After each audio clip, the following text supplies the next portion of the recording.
El Evangelio según Marcos, capítulo 14. Faltaban 2 días para la Pascua y el Festival de los Panes sin Levadura. Los principales sacerdotes y los maestros de la ley religiosa seguían buscando una oportunidad para capturar a Jesús en secreto y matarlo. Pero no durante la celebración de la Pascua.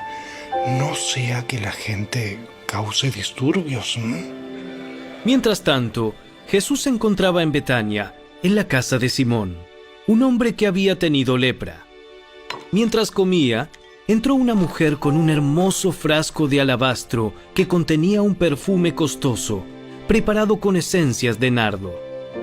Ella abrió el frasco y derramó el perfume sobre la cabeza de Jesús. Algunos que estaban en la mesa se indignaron. ¿Por qué desperdiciar un perfume tan costoso? Podría haberse vendido por el salario de 1 año y el dinero dado a los pobres. Así que la regañaron severamente. Pero Jesús respondió: Déjenla en paz. ¿Por qué la critican por hacer algo tan bueno conmigo? Siempre habrá pobres entre ustedes y pueden ayudarlos cuando quieran. Pero a mí no siempre me tendrán.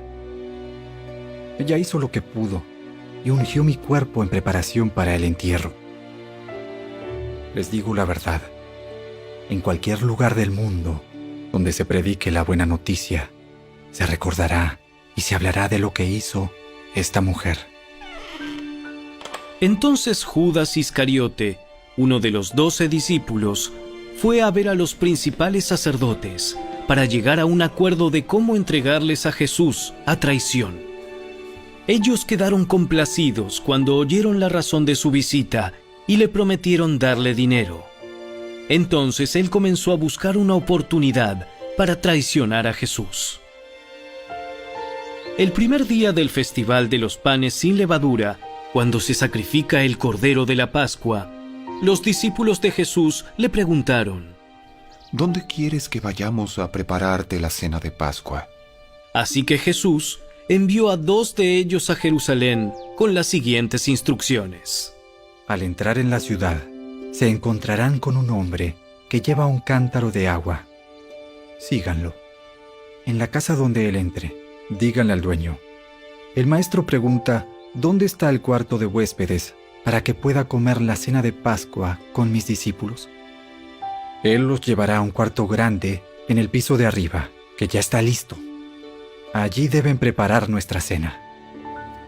Entonces los 2 discípulos entraron en la ciudad y encontraron todo como Jesús les había dicho, y allí prepararon la cena de Pascua. Por la noche, Jesús llegó con los 12. Mientras estaban a la mesa comiendo, Jesús dijo: Les digo la verdad, uno de ustedes que está aquí comiendo conmigo me traicionará. Ellos, muy afligidos, le preguntaron uno por uno: ¿Seré yo? Él contestó: Es uno de ustedes 12 que come de este plato conmigo, pues el Hijo del Hombre tiene que morir, tal como lo declararon las Escrituras hace mucho tiempo. Pero qué aflicción le espera a aquel que lo traiciona. Para ese hombre sería mucho mejor no haber nacido. Mientras comían, Jesús tomó un poco de pan y lo bendijo. Luego lo partió en trozos, lo dio a sus discípulos y dijo: Tómenlo, porque esto es mi cuerpo. Y tomó en sus manos una copa de vino y dio gracias a Dios por ella. Se la dio a ellos y todos bebieron de la copa. Y les dijo: Esto es mi sangre, la cual confirma el pacto entre Dios y su pueblo. Es derramada como sacrificio por muchos. Les digo la verdad, no volveré a beber vino hasta el día en que lo beba nuevo en el reino de Dios. Luego cantaron un himno y salieron al monte de los Olivos. En el camino Jesús les dijo: Todos ustedes me abandonarán, porque las Escrituras dicen: Dios golpeará al pastor, y las ovejas se dispersarán. Sin embargo, Después de ser levantado de los muertos, iré delante de ustedes a Galilea, y allí los veré. Pedro le dijo: Aunque todos te abandonen, yo jamás lo haré. Te digo la verdad, Pedro. Esta misma noche, antes de que cante el gallo 2 veces, negarás 3 veces que me conoces. ¡No! Aunque tenga que morir contigo, jamás te negaré. Y los demás juraron lo mismo. Fueron al huerto de olivos llamado Getsemaní, y Jesús dijo: Siéntense aquí, mientras yo voy a orar. Se llevó a Pedro, a Santiago y a Juan, y comenzó a afligirse y angustiarse profundamente. Les dijo: Mi alma está destrozada de tanta tristeza, hasta el punto de la muerte. Quédense aquí y velen conmigo. Se adelantó un poco más y cayó en tierra. Pidió en oración que, si fuera posible, pasara de él la horrible hora que le esperaba. Abba, Padre, todo es posible para ti. Te pido que quites esta copa de sufrimiento de mí. Sin embargo, quiero que se haga tu voluntad, no la mía. Luego volvió y encontró a los discípulos dormidos. Le dijo a Pedro: Simón, ¿estás dormido? No pudiste velar conmigo ni siquiera 1 hora. Velen y oren para que no cedan ante la tentación, porque el espíritu está dispuesto, pero el cuerpo es débil. Entonces Jesús los dejó otra vez e hizo la misma oración que antes. Cuando regresó de nuevo a donde estaban ellos, los encontró dormidos porque no podían mantener los ojos abiertos y no sabían qué decir. Cuando volvió a ellos por tercera vez, les dijo: Adelante, duerman, descansen. Pero no, la hora ha llegado. El Hijo del Hombre es traicionado y entregado en manos de pecadores. Levántense. Vamos. Miren, el que me traiciona ya está aquí. En ese mismo instante, mientras Jesús todavía hablaba, llegó Judas, uno de los 12 discípulos, junto con una multitud de hombres armados con espadas y palos.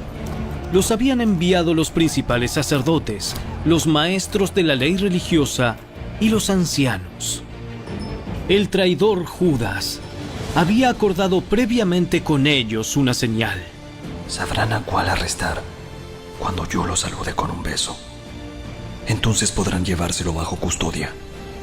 En cuanto llegaron, Judas se acercó a Jesús. Rabí, Y le dio el beso. Entonces los otros agarraron a Jesús y lo arrestaron. Pero uno de los hombres que estaban con Jesús sacó su espada e hirió al esclavo del sumo sacerdote, cortándole una oreja. Jesús les preguntó: ¿Acaso soy un peligroso revolucionario para que vengan con espadas y palos para arrestarme? ¿Por qué no me arrestaron en el templo? Estuve enseñando allí, entre ustedes, todos los días. Pero estas cosas suceden para que se cumpla lo que dicen las Escrituras acerca de mí. Entonces, todos sus discípulos lo abandonaron y huyeron. Un joven que lo seguía solamente llevaba puesta una camisola de dormir de lino. Cuando la turba intentó agarrarlo, su prenda se deslizó y huyó desnudo. Llevaron a Jesús a la casa del sumo sacerdote, donde se habían reunido los principales sacerdotes, los ancianos y los maestros de la ley religiosa. Mientras tanto, Pedro lo siguió de lejos y entró directamente al patio del sumo sacerdote.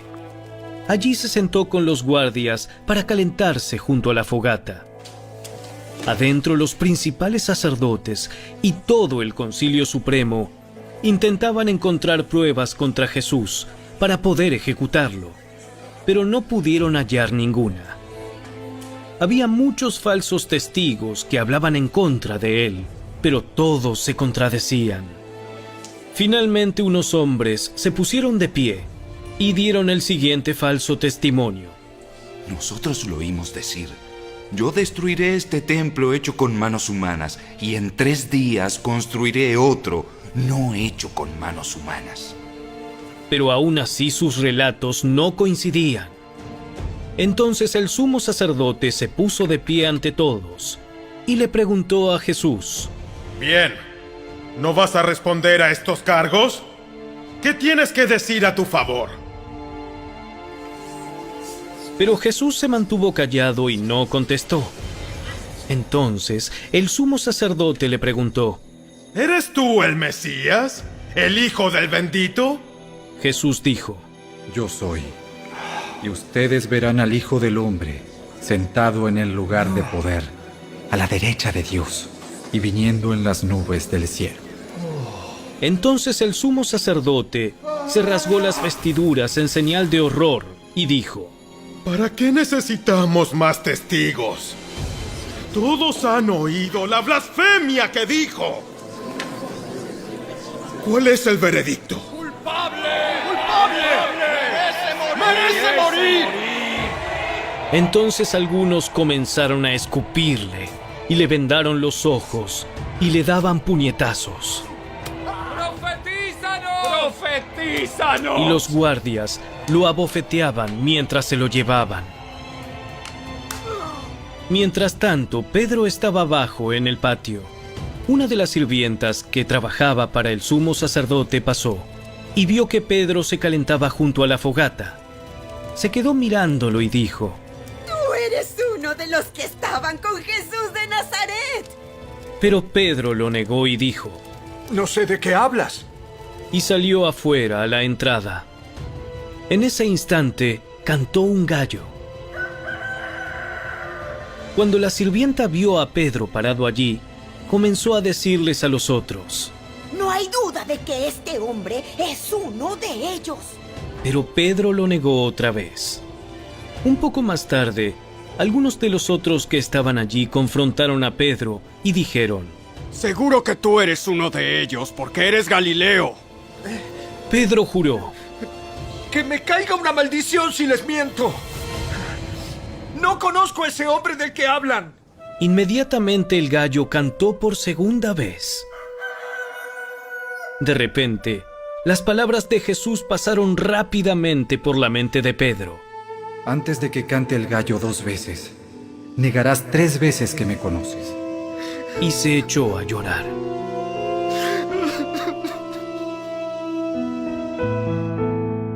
Marcos capítulo 14. En el versículo 3 dice que Cristo estaba en Betania. Dice: Jesús se encontraba en Betania, en la casa de Simón, un hombre que había tenido lepra. Amados, el Señor vino a Betania, a casa de un leproso que había sido limpiado, un leproso que representa a un pecador. Simón el leproso debe haber sido sanado por el Señor, y en agradecimiento y por amor preparó una fiesta en su casa para el Señor y sus discípulos con el fin de disfrutar su presencia. Un pecador que ha sido salvado siempre haría eso. Hoy la casa de Dios se encuentra con los leprosos que han sido limpiados. Nosotros, como creyentes de Cristo y representados por Simón, todos somos leprosos que hemos sido restaurados, sanados por el Señor. En el versículo 3 continúa diciendo lo siguiente: Mientras comía, entró una mujer con un hermoso frasco de alabastro que contenía un perfume costoso preparado con esencias de nardo. Ella abrió el frasco y derramó el perfume sobre la cabeza de Jesús. Simón amaba al Señor Jesús y le preparó un banquete, pero esta mujer también amaba al Señor verdaderamente. La casa de Dios, la iglesia, se compone de los que aman al Señor Jesús, de leprosos que han sido limpiados y que ungen al Señor. La casa de Simón en Betania constituye como una mini iglesia, una pequeña iglesia, la vida de la iglesia. Según esta miniatura, la vida de la iglesia está compuesta por aquellas personas que fueron restauradas, sanadas, libradas, salvadas, de personas que aman al Señor Jesús. Los que se indignaron consideraron que la ofrenda de amor que la mujer hizo al Señor era un desperdicio. La criticaron por lo que ella hizo. Pero hay aquellos que lo aman así, lo encuentran digno de ser amado de esta manera y digno de entregarse al Señor de manera extravagante. Lo que han derramado sobre Él no es un desperdicio, sino un testimonio fragante de la dulzura del Señor. Amados hermanos, puede que critiquen tu forma de servir al Señor. Quizás para muchos un día a la semana sea suficiente para el Señor. ¿Para qué ir a la célula? ¿Para qué devocional? ¿Para qué ser líder en entrenamiento? ¿Para qué liderar una célula? ¿Para qué desperdiciar tu vida de esa manera? ¿Para qué guardarse para el Señor? Vive tu juventud, podrían decirte, no la desperdicies. Amado hermano, los años que hayas derramado al Señor por amor de su nombre no es un desperdicio, sino olor fragante para Él. Los preciosos años de tu juventud es un olor fragante. Los años de tu vida guiando a tu familia al Señor no es un desperdicio, es olor fragante y es salvar la próxima generación de tus hijos. Para el Señor siempre será olor fragante lo que hagas por Él, por amor de su nombre. Así que no escatimes recursos, tiempo, esfuerzos y vida. Entrégate sin medida por amor del Señor. Amén. Hagamos una oración. Señor Jesús, gracias por recibirnos con amor. Gracias por darnos vida, por manifestarte en nosotros. Hoy solo podemos estar agradecidos y entregarte lo que somos, lo que tenemos, los próximos años de nuestras vidas. Que todo lo que hagamos por amor de tu nombre sea olor fragante para ti. Llévanos a amarte sin medida, sin temor al que dirán. Tú lo vales todo. En el nombre de Jesús. Amén.